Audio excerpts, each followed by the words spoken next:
In this lesson we're going to talk about the periodic table, and then we're going to go into what the groups and periods mean, which is part of the table itself and how it's laid out.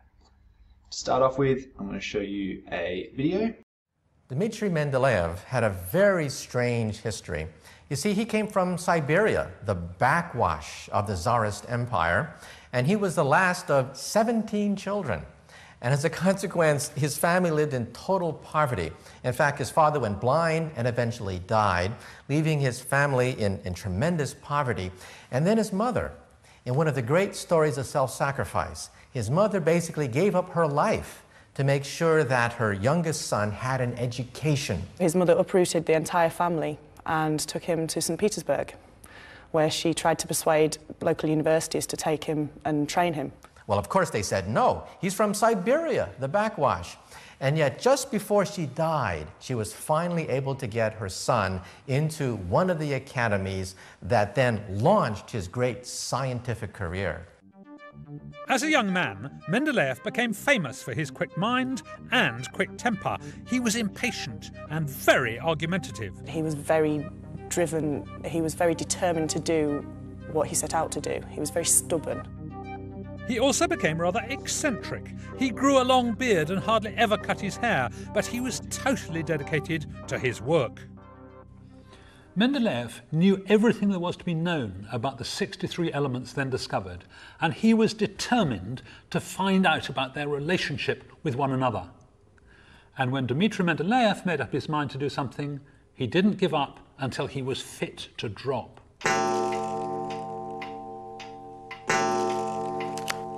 Though he was a very impatient man, he used to calm himself down by playing patience. The aim of the game is to sort all the cards into the right order and the right suits, which was not so very different from what he was trying to do with the elements. Mendeleev took a sheaf of blank cards and wrote down the names of all the 63 known elements, together with their atomic weights. He began puzzling over his cards, trying to see if he could place them in groups. But try as he might, he could not find a pattern. He was due to leave on a long journey, but he told his driver to wait. He puzzled over his cards a few hours longer. He sent his driver away. Shuffling the cards around the table, he felt sure that he was on the brink of a breakthrough. But after hours of struggle, exhausted, he fell asleep. He began to dream. Natrium, brom, zinc, aluminium, nickel, cobalt, The halogens. aluminium. And as he dreamt, the picture started to become clear. He awoke with a start and arranged the cards in the pattern of his dream. As a result of his extraordinary dream, Mendeleev cracked the problem. And this is what he came up with. A table with all the 63 elements he knew about, all laid out in one big array. What he'd basically done was to put them in order of increasing atomic weight, going across here and then across here and so on. But he'd also managed to get all the families together. Look here, the alkali metals, lithium, sodium, potassium, rubidium, cesium. These are the ones that react so violently with water. Then the alkaline earths, beryllium, magnesium, calcium, strontium, barium. And over on the other side, the halogens, fluorine, chlorine, bromine and iodine.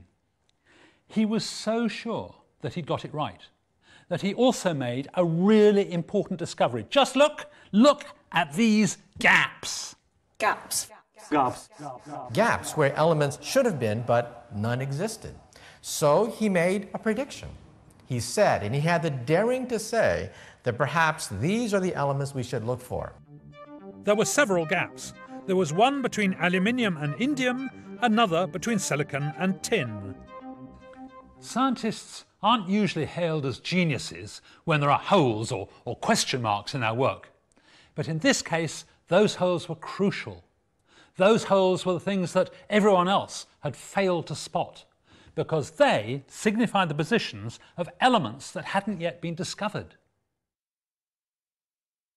So this stands as the periodic table we know today. So that basic full story that they talked about, that's actually true, the whole thing, including the dream.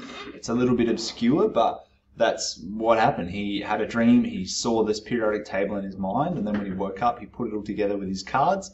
And Mendeleev was since famously known for the founder of the periodic table. So there were gaps, and later on we actually discovered those elements and filled in the gaps. And we end up with what we have today, which is the periodic table of elements. There's a good little video by ASAP Science on how to remember the elements.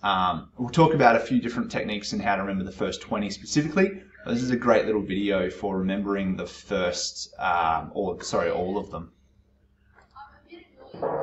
And now, ASAP Science presents the elements of the periodic table.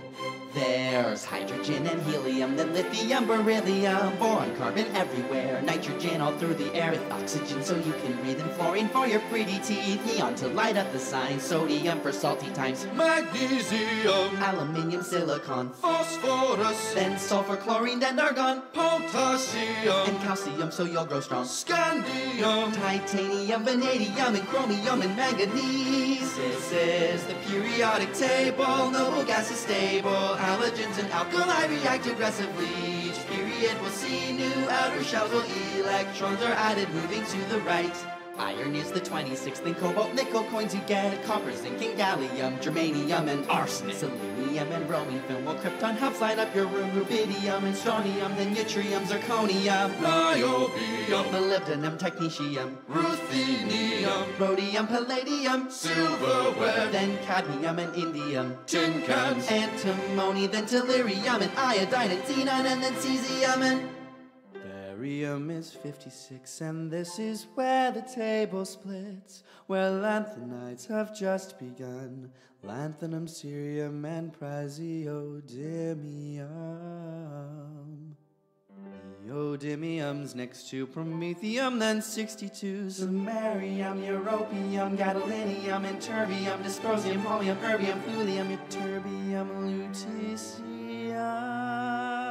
hafnium, tantalum, tungsten, then we're on to rhenium, osmium, and iridium, platinum, gold to make you rich till you grow old, mercury to tell you when it's really cold, thallium, and lead, the bismuth for your tummy, polonium, astatine would not be yummy, radar, francium will last a little time, radium, then actinides at 89. This is the periodic table, noble gas is stable, halogens and alkali react aggressively.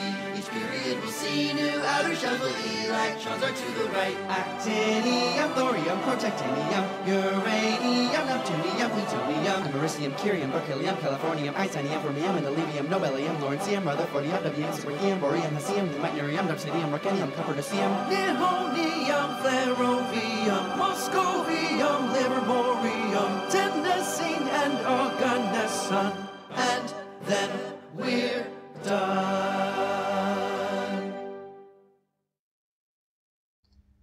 Great, so hopefully that was entertaining. One of the ways that I found helps remember at least the first 20, because the first 20 particularly at sort of year 10 level and really even year 11 level, the first 20 are really all that you mainly deal with. We will discuss others, but it's really handy to be able to know the first 20 in order and even recall, so like element 7 off the top of your head. One of the mnemonics, which is basically a way of verbalizing or memorizing a rhyme or jingle, anything like that, that I used to use and I still find quite helpful. You can either remember that song, which takes a little bit of time, or I mentioned to you previously in lesson, you can use this acronym, and it's H. Healy Bebkanoff, Nina McGall, Sips Kalaka. And it's complete rubbish, it doesn't really make any sense, but it almost looks like a word. So H. Healy Bebkanoff is a person, Nina McGall sounds like a name, Sips kind of just sounds like an action, and Kalaka could be a drink. So H. Healy Bebkanoff, Nina McGall, Sips Kalaka. And if you look at all of those letters, it actually spells out the elements. So hydrogen, helium, lithium, beryllium, boron, carbon, nitrogen, oxygen, fluorine, neon, sodium, magnesium, aluminium, silicon, phosphorus, sulfur, chlorine, argon, potassium, calcium. So that's the first 20. Like we talked about in the previous lesson, notice that the numbering system is easy to distinguish in words which part is the element and which part is the next element, because we only ever use capitals and the second letter is lowercase. So AR is not 2 elements, that's argon. K is its own. Ca is therefore its own as well. And here, this would be chlorine. So this is a lowercase l. It's a little bit hard to tell there. So that's your first 20. The periodic table is numbered. I mentioned this in the previous lesson as well. Those numbers that are often across the top, sometimes along the bottom depending on the format, it's ordered the numbers in terms of its atomic number. So regardless of the shape, those periodic table elements are numbered based on how many protons they have, their atomic number. The periodic table allows us to predict things like chemical reactions. So once you sort of understand what each column and row does in the periodic table, you can quite easily figure out what things are going to react together and what things are going to react violently. So you could figure out what of reactions that we have on a periodic table would be very aggressive, very explosive, what things would be very boring and not do anything at all.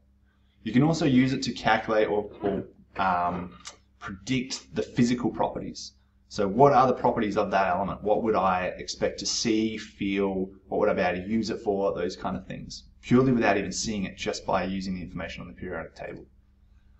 I can also tell what type of material it is. So from the periodic table, I can tell if it's a metal, a metalloid, and a non-metal. And we're going to talk about what those 3 things are. It's basically the backbone of chemistry. So once you sort of have an appreciation for that periodic table, it really opens up a lot of chemistry, and chemistry relies heavily on that periodic table. I like this little expression, green vegetables are pretty healthy. This is an acronym for groups are vertical, periods are horizontal, and I'll explain now what this is actually talking about. So the first thing with the periodic table is that it's arranged in periods, which are our horizontal rows. And we also have groups. So horizontally are our rows, vertically are our columns, and we call the horizontal rows periods and the columns groups. Periods are numbered from 1 to 7. Groups are numbered from 1 to 18. I'll show you a diagram. We sometimes, the middle section, the periodic table, is sometimes skipped. Sometimes you'll see it numbered 1 to 8. Sometimes they'll skip the middle. Generally, the convention is that we don't include the middle ones. So we go 1, 2, then we skip all the middle, and then we go across. I will show you an example. So here we go. This is our groups. So these are our columns. So this would be group 1, group 2, skips everything in the middle. We go group 3, 4, 5, 6, 7, 8. So just like the old numbering system is what we're talking about here, they often will just go 1 to 18. But for our sake, what we're going to talk about, we just ignore the middle. So group 1, group 2, 3, 4, 5, 6, 7, 8. This is our green vegetable analogy. So if you remember from the previous slide, green vegetables groups are vertical. So that's because you need to know which way the groups go and which way the periods go. So green vegetables will help you understand green vegetables, groups, vertical. That's what we're talking about. The important thing here is that the elements in each group have the same number of electrons in their outer shell. So last lesson we talked about electronic configurations, and I mentioned the word valence, where valence is just the outer shell. So how many electrons in the valence shell? Everything in the same group, everything in the same column, has exactly the same number of elements in its outer shell. It's obviously going to have a different number of shells because you can't all be exactly the same, but everything in the red column, the brown column, so on and so forth, will all have the same configuration on the outer shell. That's the important part. So that's one aspect of the periodic table, that they configured it to look the way it did. Then if I look at groups, every element in the column in group 1 has 1 electron in its outer shell. Every element in the second column has 2 electrons in its outer shell. So the group numbers tell you how many electrons it has. As we count along, or if I gave you any column at random or said I've got an element in this column, you can use that information from where it is in the periodic table to say how many electrons does it have. So if I said, all right, I've got an element in the green column, you could say that's 1, 2, 3, 4. So it's got 4 electrons in its outer shell. I don't know its original configuration yet, but for now I can at least say it's got 4 electrons in the outer shell. And this would be a good example. So nitrogen has the atomic number 7. The atomic number tells us there are 7 electrons, and I know from its position how many it's got in its outer shell. I can then work backwards and figure out what the rest of the electronic configuration would be, purely off those 2 pieces of information. Every element in the same group has a very similar physical and chemical property. For example, group 1, that very first column, are the alkali metals, and these are the things that react very strongly with water. So if you've ever seen that demonstration of throwing sodium in water or potassium in water, you see it catch fire and explode. That's because sodium and potassium are in the group 1 column, so they react strongly with water. If we went back to that column, you can see this is where sodium and potassium are located. If I went further down to something like francium and cesium, you would get a significantly more aggressive reaction, but they're either too rare or too unstable to use at school, so we generally use the sodium and potassium examples. You can see here this is the breakdown. So all of our alkali metals are the brown column. I go to alkali earths. All of my transition metals, we don't really care what they are. Then if I go right to the other side, I get all my noble gases, and we're going to talk about what they are as well. The periods are a little bit different. So there are horizontal rows, and this basically tells us how many shells we have. The vertical columns are groups, tells us how many electrons in the outer shell. The horizontal periods tells us how many shells we have. So between those 2 pieces of information, I can virtually figure out the entire electronic configuration for an element. If I told you that from the atomic number you had 8 electrons, and you know its group and its period, you know, okay, it's got 2 in its outer shell maybe, therefore the next shell in, or if it's got 2 shells, for example, and you know the number of electrons in the outer shell, you can just work backwards. So it's just kind of like basic math of knowing the total and you subtract knowing how many you can fit in each shell. And you can calculate its electronic configuration from that. So that's really important. Groups is vertical, and it's how many electrons in the outer shell. Periods is horizontal, and that's how many shells in total.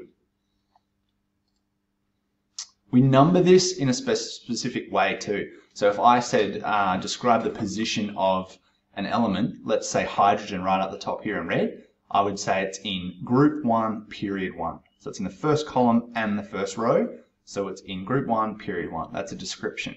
If I went over here, or even better, I go to here, this would be group 2, period 2, because it's the second column, second row. That's its position, and that's how we name it.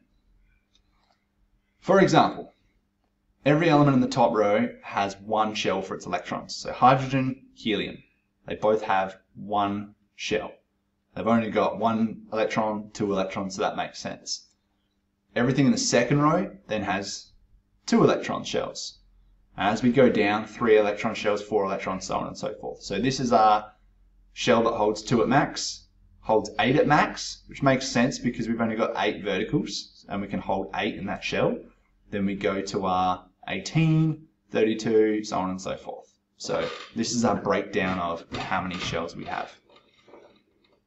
As far as we care so far, there is a maximum of 7 electron orbitals. We're only ever going to use the first 3. You're never going to be asked to describe something way down here and give its electronic configuration. It'll always just be the top 3, 4 at best.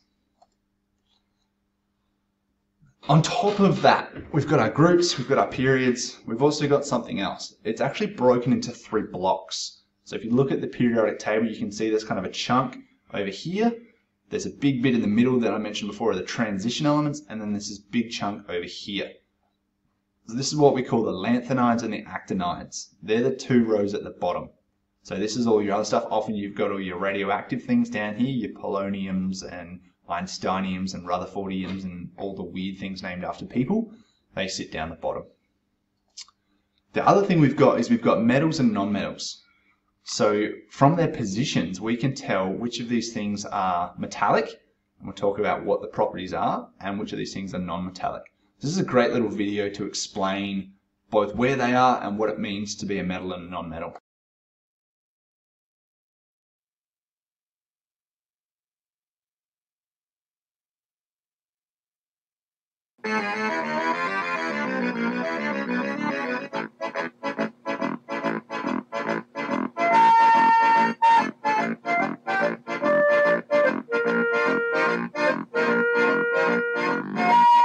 Alright, so the first comparison that's going to be made is by the appearance of metals and nonmetals. Metals appear to be shiny, and you can tell by their... well, just look at them. They're shiny. What else needs to be explained? Based on that, the personification should be pretty good looking, if you know what I mean. Examples of metals include gold, silver, and aluminum. Gold is used for making fancy watches, silver is used for making fancy watches, and aluminum is used to make aluminum foil. Nonmetals, on the other hand, are quite dull, because you don't make watches out of oxygen. Some examples of nonmetals are oxygen, helium, and nitrogen. Those dull things are used for breathing, making balloons float, and fertilizer. Pretty boring stuff, especially the breathing. Now, just because metals are pretty and good looking doesn't mean they're smart. It's quite the opposite actually, because metals are dense, as in they're not very intelligent. So following this pattern, nonmetals are not very dense, so there's more space for intelligence. Metals also have physical traits, not so much looks, but actual physical capabilities, such as ductility, which gives them the ability to be drawn out into a thin wire. Nonmetals are not able to do such things. Along with ductility, metals are also hard and malleable, which means they can be pounded out into a flat sheet and also bend freely. Nonmetals, similar to Spider-Man, are brittle, contrary to metals, and are also non-malleable. Oh, sorry, I forgot to say spoiler alert. Oops. The last field that metals and nonmetals contrast within is called conduction. Conduction is the process by which heat or electricity is directly transmitted through a substance when there is a difference of temperature or of electrical potential between adjoining regions without movement of material. So basically, it's when two objects physically touch and heat or electricity move from one object to another. In this particular area, metals excel and usually manage to conduct heat and electricity very well. The differing nonmetals, well, let's just say they don't do a very good job. You might be saying, hey, yay, it's over, now I can actually not watch this video anymore. Well, no, it's not the case, because I still haven't covered one last group of elements. That group is called the metalloids, a hybrid between metals and nonmetals, the odd ones out, if you will. They're shiny like metal, so they're pretty, and some pretty examples include silicon, boron, and germanium, and they're used for making computers, rocket fuel igniter, and transistors, but their elasticity is brittle, so they cannot be made into wires or sheets. There are also semiconductors, so they can conduct heat and electricity, but not as well as metal can. Hey, what are you waiting for? Video's over. Why are you still here? You sure you want to keep watching? Okay, suit yourself. Bye.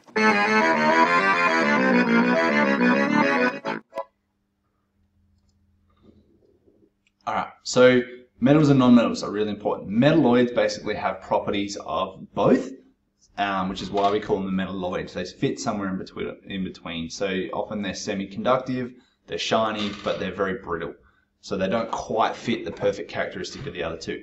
Metals have these properties. They're shiny, they're dense, they're malleable, which means you can basically mold it, shape it, that kind of stuff. They're ductile, which means you can stretch them into wires, which is what ductile means, being able to stretch it into a wire. And they're conductive. When we say conductive, we mean of heat and of electricity. So things like, everyday metal, copper is a very good conductor of heat, and it's also a very good conductor of electricity, things like that. So that's what we're talking about. A non-metal is the opposite. So you basically remember metals and non-metals are the opposites of each other. Non-metals are dull, so you can't have a shiny non-metal. They're brittle, so you can't mold them. They generally break, or in a lot of cases they're just a gas, so you can't mold a gas. They can't be stretched into a wire, again because they're brittle and they're not, generally a lot of them are gases, so you can't make a wire out of gas. And they don't conduct either electricity or heat very well at all. So that's your properties. Some summary questions for you. I want you to have a think about this. I want you to write down, what does the mass number mean? What does it actually tell you? What is an isotope? What does it mean to be an ion? So what is the definition of an ion? What does the group on the periodic table tell you? What is the period on the periodic table? How many electrons can we have in the first shell, in the second shell, third shell? And then give me the location of nitrogen on the periodic table. So that's using the group number, period number. So using that. So pause the video here. I want you to have a go at these questions and write them down. Once you've done that, just upload them to the Microsoft Teams page on our lesson material section. So mass number is the number or the mass of the protons and the neutrons. An isotope has the same number of protons but a different number of neutrons. Remember, we can never change protons without changing the element. An ion just has more or less electrons, so it has a charge. It's a charged element. The group on the periodic table tells us the number of electrons in the outer shell, which is the horizontal. The period, the vertical, tells us how many shells we have. First shell can hold 2 electrons in total. Second shell can hold 8. Third shell can hold 18. So this is sort of an old convention. We used to say it was 288 because of the weird way that it works. We can just ignore that and say that it does hold 18. What is the location of nitrogen? So if you have a look in the periodic table earlier on in the video, you'll see that it is in group 5, row 2. That is its position.